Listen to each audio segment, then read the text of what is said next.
નમસ્કાર, આપ જોઈ રહ્યા છો સીએનસી ગુજરાત। અમરેલી પત્રકાંડમાં પાયલ ગોટી કે જેઓ જેલમાં હતા અને તેમને જેલ મુક્ત કરવામાં આવ્યા છે। બહાર આવતા સત્યમેવ જયતેના નારા સાથે એક બીજા રેલીનું પાટીદાર સમાજ દ્વારા આયોજન કરવામાં આવ્યું હતું। શું ખૂબ ઉત્સાહપૂર્વક અને સન્માનપૂર્વક તેમને બહાર રોડ શો કરવામાં આવ્યો હતો। સમગ્ર વિગત જે કોર્ટમાં શું ચર્ચા થઈ, કેવી રીતે પાયલ ગોટીને ન્યાય મળ્યો, જજશ્રી કે જેઓએ વકીલોની દલીલને કેવી રીતે સાંભળી તે જોઈએ, શા કારણે કેવી રીતે કોર્ટમાં ચર્ચાઓ થઈ તે સમગ્ર વિગત આપણે મેળવીએ। હા, હવે તમારું અત્યારે તમે at the time of argument, bail argument, you are saying કે you are been arrested at 12 in the midnight।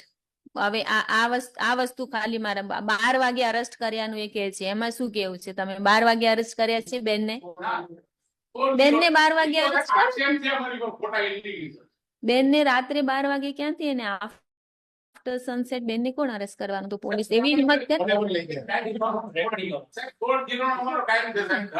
કોઈ બેનને કોઈ પણ પોલીસ વાળા સનસેટ પછી અરેસ્ટ કરવાની મને નથી લાગતું કરે હિંમત। તો it's clear breach of order of honourable supreme court. એટલે હવે તો તમારે આ બેનસ આમાં તો તમારે કઈ કહેવાનું જ રહેતું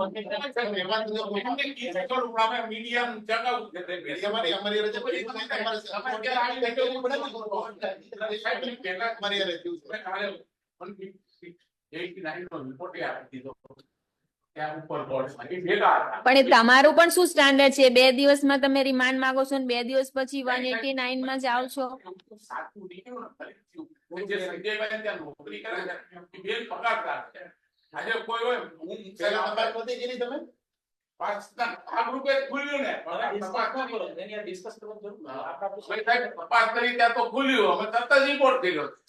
bureau chief CNC Gujarat, Patan.